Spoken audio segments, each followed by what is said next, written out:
how I conceive of our platform is we put the instructor first. It's centered around their face. It's centered around that personality. And that's like borrowing from the masterclass model, because in our increasingly connected world, like there are particular OTs that you want to hear from that have that name recognition. And for me, practicing in small town Nebraska, I get an MS patient once every 2 years. What does someone do who works at an MS center? Like, what's that OT doing? So it's more about putting that person first. Like, this is a person you should be listening to. Kick it.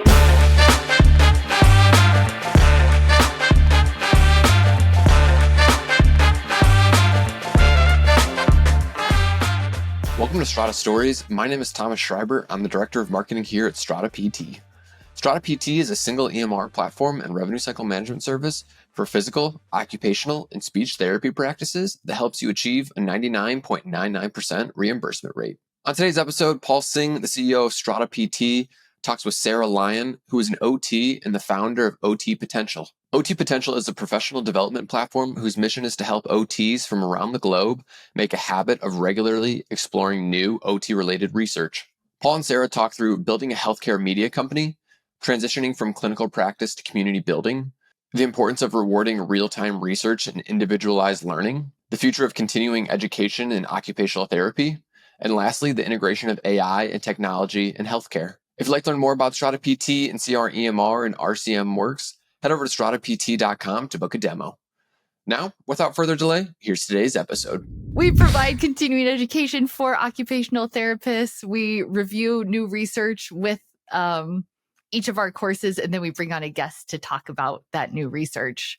That's cool. And it's delivered over a podcast. But then in our club, we have we really prioritize like the forum discussion about each course. And that's my favorite part. I love seeing the questions, having people push back about what I said. Like, it really is a dynamic place. And I think that's really what sets us apart the most from the other continuing education providers out there, is we really set it up. Well, it started as a community, and it's really kept that feel as we've added continuing education. And I think, so I've never been a PT or an OT or anything like that. So when you say like a club and you review journal articles, like what does that mean? I know that's like such a easy question probably for you, but like, what does that mean like for somebody on the outside like me? At the beginning of the year, we make this list of 100 journal articles that were the most highly cited from the past couple of years. And then we just systematically kind of work our way through those articles. And what happens is I'll read this 30-page update on best practices for CRPS that was on this list. And I'll break it down into a short summary for OTs to just like scan through. And I post that in our forum's pretty Reddit style. Like it's like that's the best way to visualize it. I'll post that review. People will start asking questions about it. And so we're on like a 2-week schedule. So I post that review. And then the next week I release a podcast where I talk with an expert guest about that article. So if it was like on CRPS, I would find someone who that's their full-time, where they work with pain management, and I'll just be like, okay, what does this journal article mean for OTs in practice? It's so I have to ask, by the way, how, like, and you can take a pass on this question if you want, but what made you want to do this? I mean, because you are an OT. Yeah. We're an OT. I don't know what the right lingo am an is. OT. Yep. Am an OT. Yes. Yeah. I'm like so scared of healthcare professionals. Like I'm going to offend everybody accidentally here, but okay. So you are an OT, and but you're. I mean, I'm going to say this. It's not going to sound like a compliment until I finish the sentence, but like most PTs and OTs are boring. Yeah. But like when I watch your content, I like watch like kind of how you put your stuff out there. Like you clearly have an eye for community building, style writing, copywriting, all that stuff. I know we probably don't have like a lot of time to figure out how to condense years of your history, but how did you do that? How did you go from like probably seeing patients to cultivating a community, creating these online products, these continuing education courses? What was like the transition period like? I want to answer that question in two parts. One from like thinking of written, boring OT content, like because that's how I got started. I got started as a blogger, like way back in 2011, and I just loved writing about just general topics like OT salary and how to become an OT, and making them easy to read. I feel like it was easy to stand out in the OT world at that time because there wasn't that many people writing stuff in like really digestible ways. And so when you started doing this, did the club come first, or like what was like the first? My blog came first. Okay. And then I did that for a couple of years, and I started to get contacted to be affiliates for things. And after soon, but after like 5 years, I was making more as a blog affiliate than I was as a practicing clinician. And I was like, okay, I see how this could be a full-time thing. Yeah. Okay. But I was also like, I didn't get into this. Like, I love OT, and I did not get into this to be like, what's your OT salary? Like these very like surfacey things. I was like, I got into writing to get best practices into like the hands of clinicians. Like that's why I started, and that's what I wanted for myself.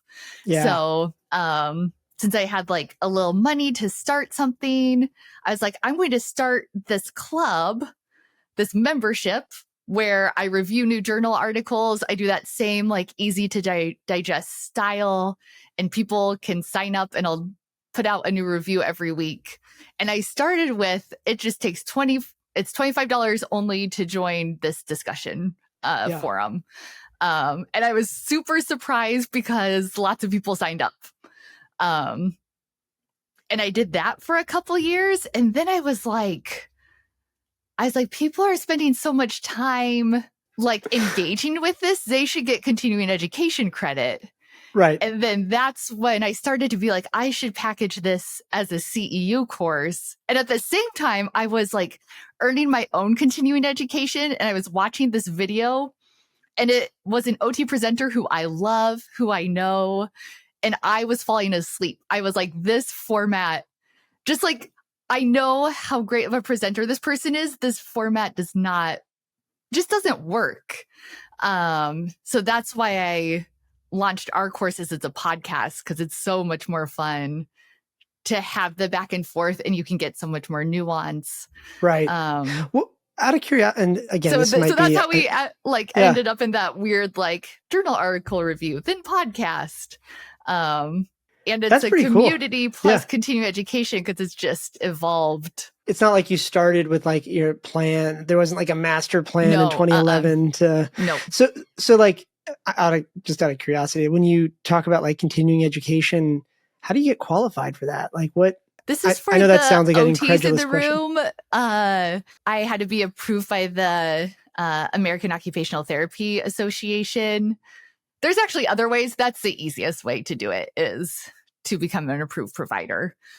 So I fill out a bunch of paperwork with every podcast episode I put out. Oh, really? That's how it works? It's like every single episode you have to... Yeah, it's super... what? Annoying. It used to be that you got like approved as a provider and then you could just put stuff out. But now they approve each piece that you put out. So it's really cumbersome. This is just a nerdy question I have to know. I think it's I'm like, oh, that limits my competitors for sure, because it's so much work to submit every podcast course. Right. It's like enough friction to like, it sounds like it's not hard to get over, but it's like enough friction where like 99% of people just kind of back off. And they're like, I'm not going to do it. Yeah, it's pretty cumbersome to get up and going on, for sure. You know, I think I mentioned to you in the pre-show, like I'm not from healthcare. I actually came from like the broader tech community a couple of years ago. And, you know, in the tech community, when we think about like, you know, these online courses, I don't remember what the acronym stands for, but we kind of call them like MOOCs or something like that. Anyway, there's no real regulatory environment in the broader tech sector. Like anybody can just kind of create a course and, gate it with a Stripe account or something like that.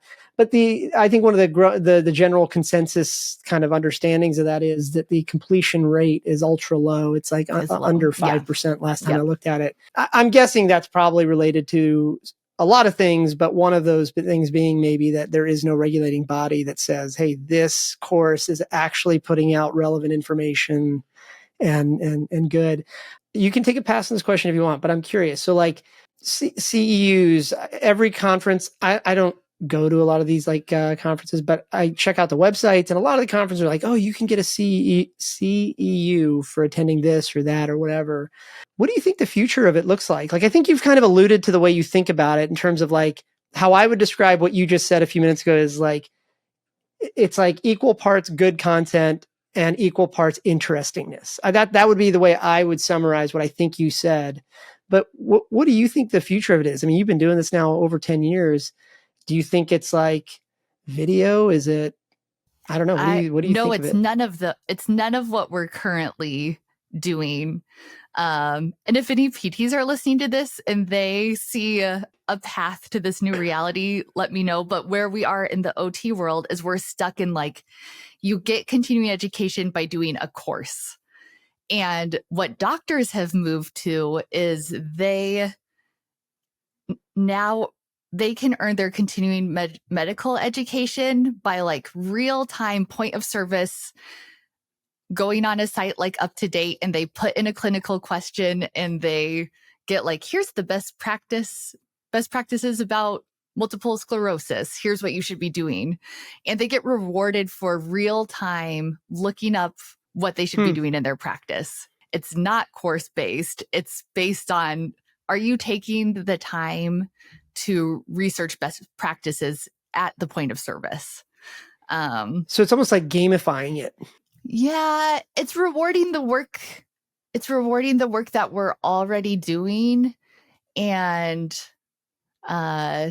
just incentivizing you to make sure as you're walking in to see that patient that you're up to date with their specific question or their specific condition, because it's too hard to listen to a course on MS and then a year later see that patient and then remember what was in that course. And if it was a year ago, probably a lot has changed. So much new research is coming out.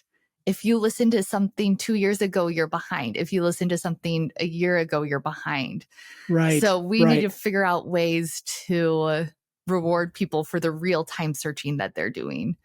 The other thing that's getting rewarded more is like the reflective practice. Like, this is what I read. This is what this means for me. And in our discussion forums, that's what's happening already. But people aren't rewarded for that time of being like, hey, I read this. This is what this means for my practice. Like, that's the highest form of learning, is to individualize it to yourself. But right now we just reward the passive part, if that makes sense. We don't reward the active part. And those rules are written into each state practice act. And so I don't know. And it's so hard to change the state's like regulations. Yeah. But doctors have done it. PAs are doing it. So I know it's possible, but it's a huge regulatory barrier to move forward. To move forward in what way? To move forward in rewarding these different kinds of continuing education. Yeah. Right. Yeah. At each state, we're like, you get a CEU by taking in a course and taking a quiz. And we need to expand what we reward. I see. Yeah. Now I'm tracking. Yeah. Yeah. Out of curiosity. Okay. So I have this like saying that if you ever want like unsolicited advice, you either need to have a kid or you have a business. And then every joker comes out. And now that I've said that, I'm going to be that joker for a second. I find this fascinating because, like, again, coming from the tech world, for example, companies like Masterclass and Udemy and things like that have generated multiple millions of dollars of revenue by packaging these courses up. Again, these are not like regulated, they're not vetted, and all that. I think my unsolicited comment here for whatever it's worth is like, I actually love your idea there about sort of almost like rewarding the effort, like kind of what you were talking about there a minute ago. And I almost think also that one other way to think about it is like, what would the master class of CEUs look like? Where it's like, one of the other things we say in the tech world, the broader tech world, is that distribution is equally as important as product. And a lot of people in the tech world build a product and then just like assume that people will come, and it's like, well, no, like the internet's a very busy place, and people's phones are buzzing, like you got to do something. So it's like, it's interesting to think about that. Anyway, coming back to OT I would potential. definitely say for OT potential, like I'm all the time getting on like, what does masterclass look like? What does Udemy look like? They currently model how to package these courses. And I'm always borrowing from how they do that. Okay, well, now you opened a can of worms, so we're going to go down this unsolicited path. So believe it or not, you might know this already, actually, but Facebook, for example, has a huge ad platform, and you can actually go to their, I forget what the legal term for this is, but they have to actually show you who's behind all the different ads that are out there. And this all started with like politics and stuff like that. They need to be able to expose who was backing or who was putting dollars behind ads. My point is, you could go on the Facebook ads platform and look at what the current ads are that Masterclass is running. Now, they won't tell you which ads are doing well, but look, if you just stare at it long enough, you'll figure out pretty quick that if an ad was working, it would be there. And if it's not working, it's not going to be there tomorrow. And you start to like bookmark this and look at it every few days. And you're like, that ad's still there. Let's see what that looks like.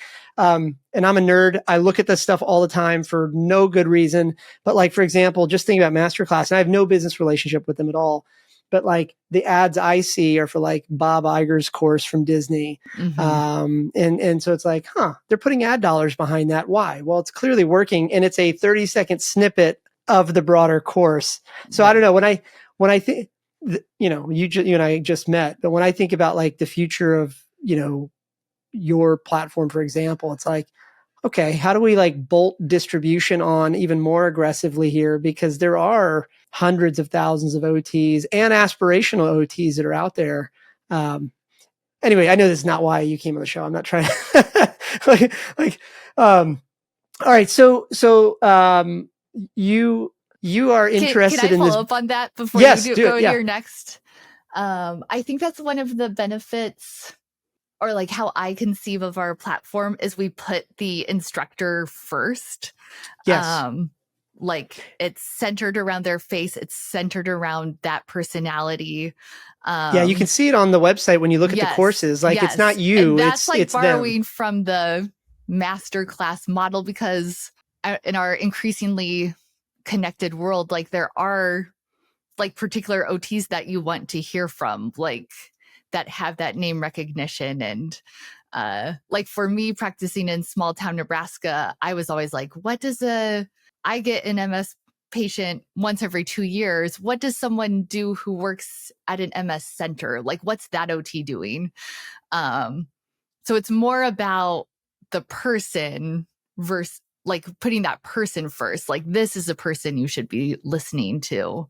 I want to hear what they think about this new research. I want to hear what they do in their practice. Like anyone could put together a PowerPoint of this information, but tying it to the person, that feels like the key. You mentioned earlier that like in terms of like, and I think maybe this was actually in the context of the club, but you were saying that like at the beginning of every year, you pick like the top 100 cited articles. Does that then feed into how you think about like course development?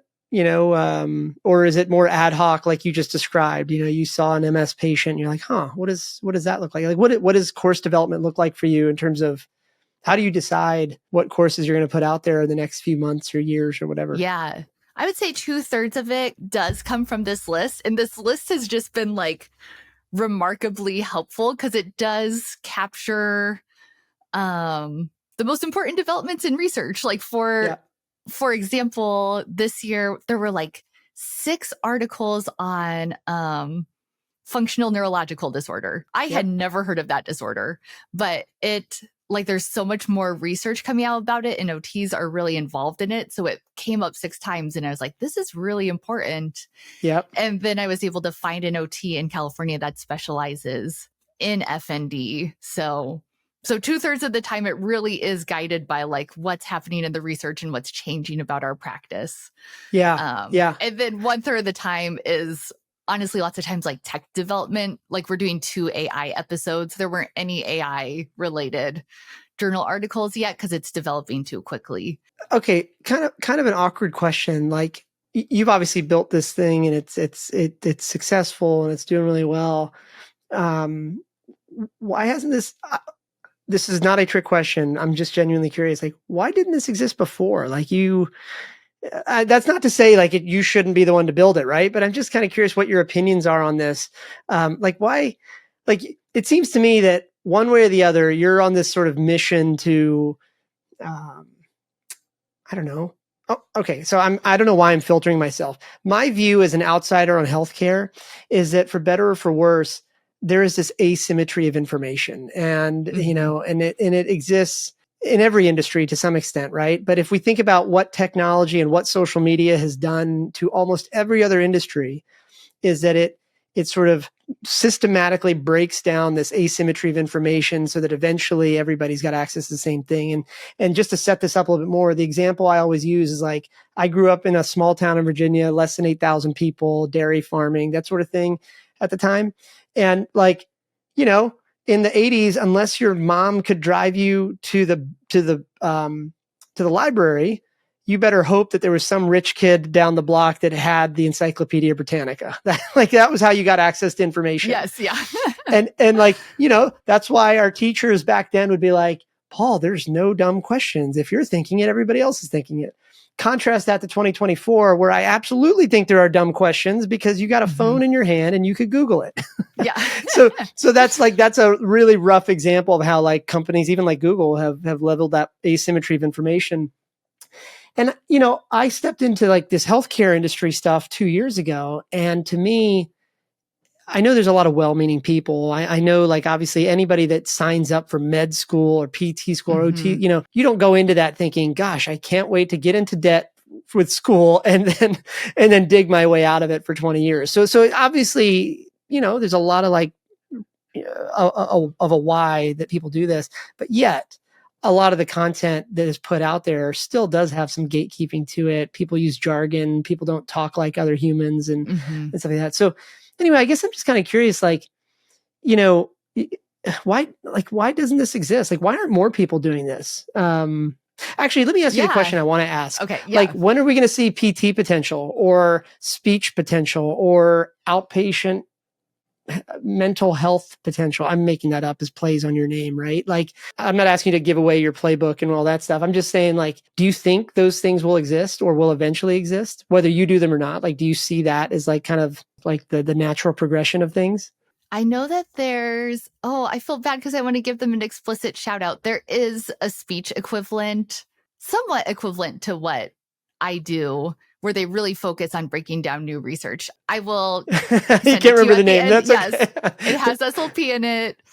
So there are other people doing it. I think the amount of change that has happened in the past 10 years is so dramatic. Like 10 years ago, we were just being like, oh, I can earn my continuing education online.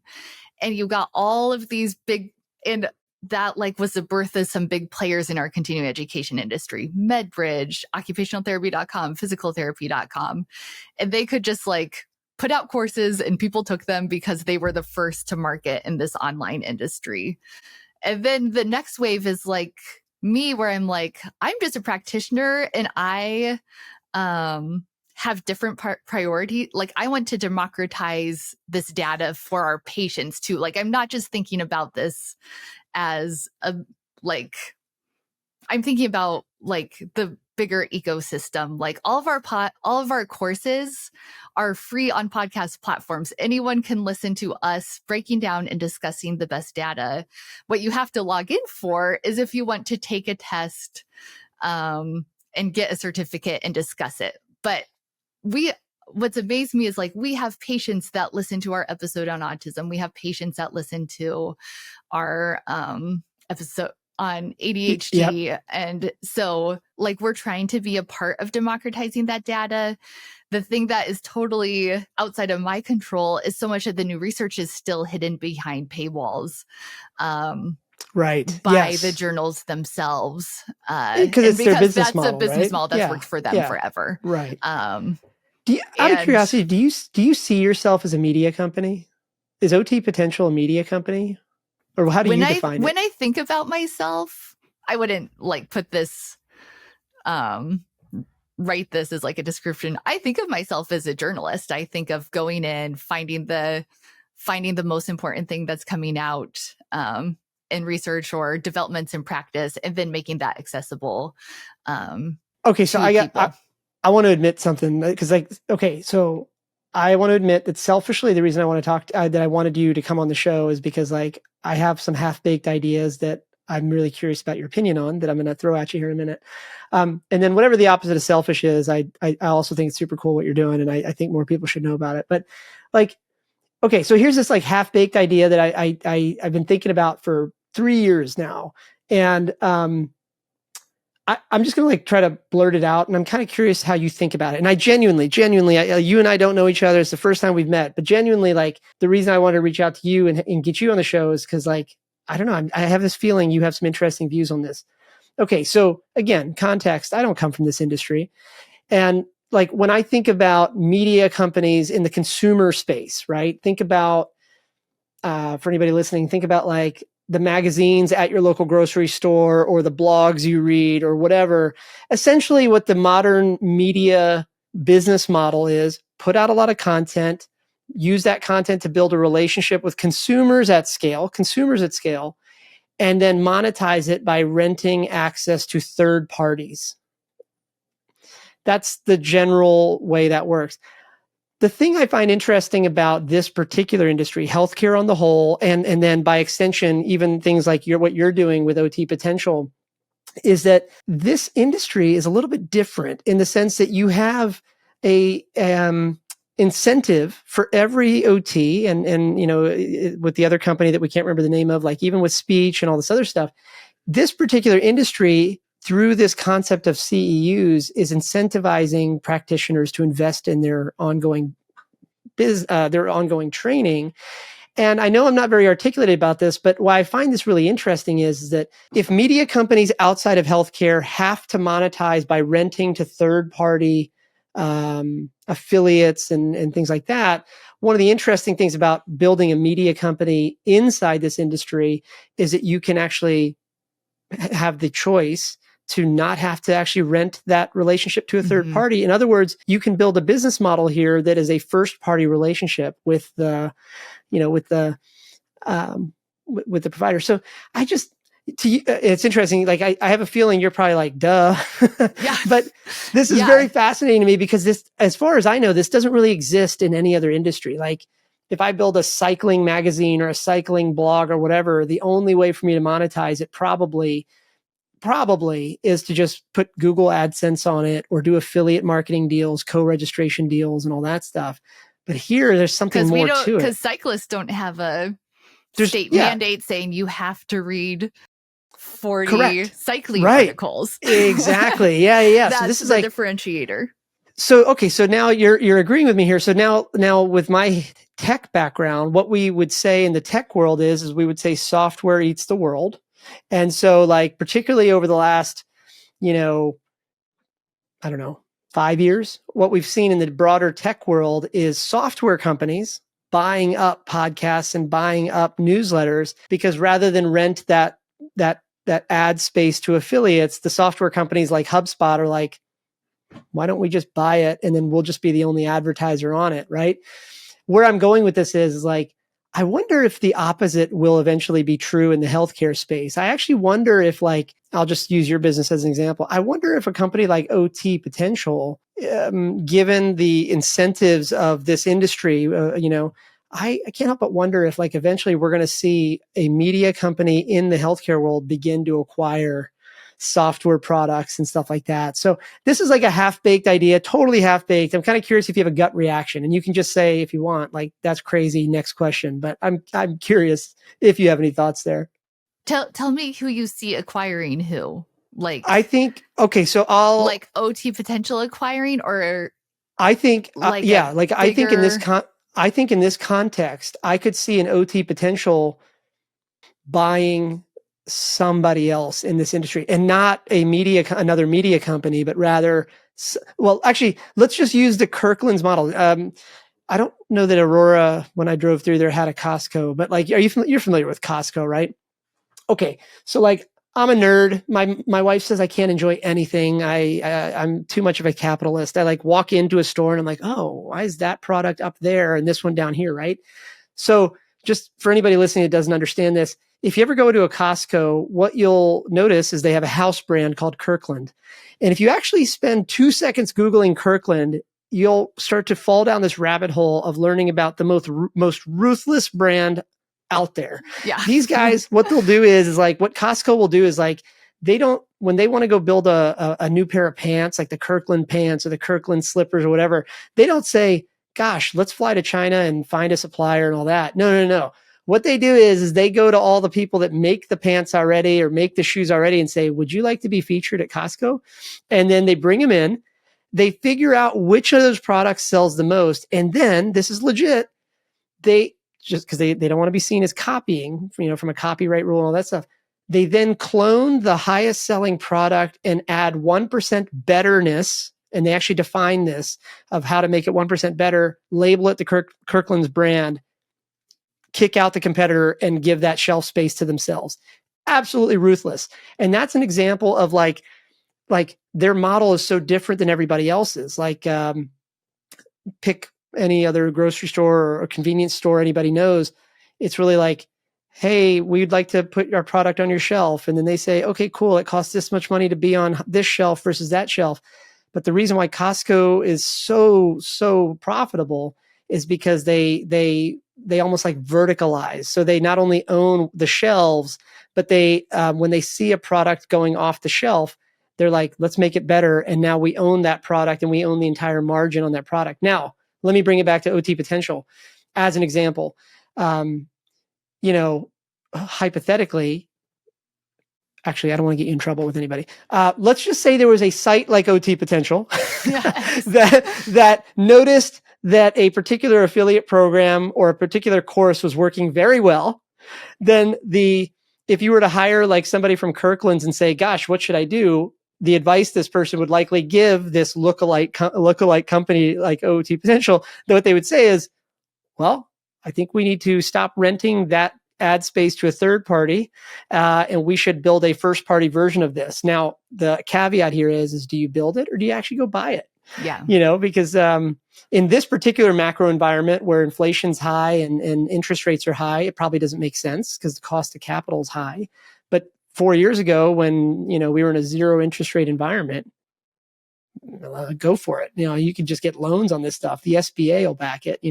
Anyway, I know this is like a half-baked idea, but I have this. Here's my theory, and this is again, I genuinely, selfishly, I do love that. I wanted to like bounce this idea off you, but I have this feeling that what we saw in the tech sector was is software companies buying media companies because they were seeing such great ROI from these media companies, and these media companies could not monetize any other way. I have this theory that we're going to see the opposite in this particular industry. One example, I'll probably lose some friends on this, but RTM, HEP and RTM software. I mean, like the reality is these companies are, and I mean this with all the respect in the world, but these companies are like trying to go to practices and say, gosh, give me $150 per practice location and by the way, it'll be this many dollars per NPI, blah, blah, blah. I get why they do that, right? But on the flip side, if there's a media company, particularly, with a business model around CEUs, I think it's only a matter of time before it's like, let's just buy one of them. And hey, as a part of your annual membership to your CEU annual package, you're getting that product. So totally half-baked idea, but I'll bet money that we'll see the first healthcare media company like yours acquire something else, non-media, I'll bet 100% chance it happens in 10 years. I'll bet 80% chance it happens within 5 years. And we're recording this September of 2024. So I'll bet you that'll happen. But again, I'm a nerd. I can't enjoy anything. But when I genuinely mean this, like MedBridge has tried to do that, or like I see that happening in the other continuing education spaces, or in the continuing education space. And for OT Potential, what we've done is like we've added on our directory feature. We've added on our assessment search. Like we're building tools in there that we hope, these software as a solution tools that we hope help retain our members year to year. It like adds more value. Yeah. Yes. Yeah. Yes. Yeah. And it feels like the two big pillars that will get differentiated are like our continuing education people and then our documentation people. And where does it make sense for these smaller software solutions to live? Right. Like I would like when I've seen continuing education providers try to offer like RTM solutions or telehealth solutions, you're like, that makes way more sense with your documentation solution. So it'll be curious. I don't know. To me, it feels, or maybe that will work. I don't know. I'm just curious where those smaller software as a service solutions will end up living. Will it be in the continuing education world? And how will continuing education get integrated into your documentation with AI as we start to have more clinical decision support and prompting? That's where that like real-time prompting is going to come in. Even those things are going to get integrated. If that makes sense. Like as you're typing, it will prompt you to be like, looked at the OT potential assessment search thing, and you should be considering this assessment, or saw that the best practice is this, you should be doing that. So I think it's all going to get integrated. And I think that's going to happen more quickly than we realize. Thanks for listening to another episode of Strata Stories. Strata PT is a single EMR platform and revenue cycle management service for physical, occupational, and speech therapy practices that helps you achieve a 99.99% reimbursement rate. If you'd like to learn more about Strata PT and see how our EMR and RCM works, head over to stratapt.com to book a demo.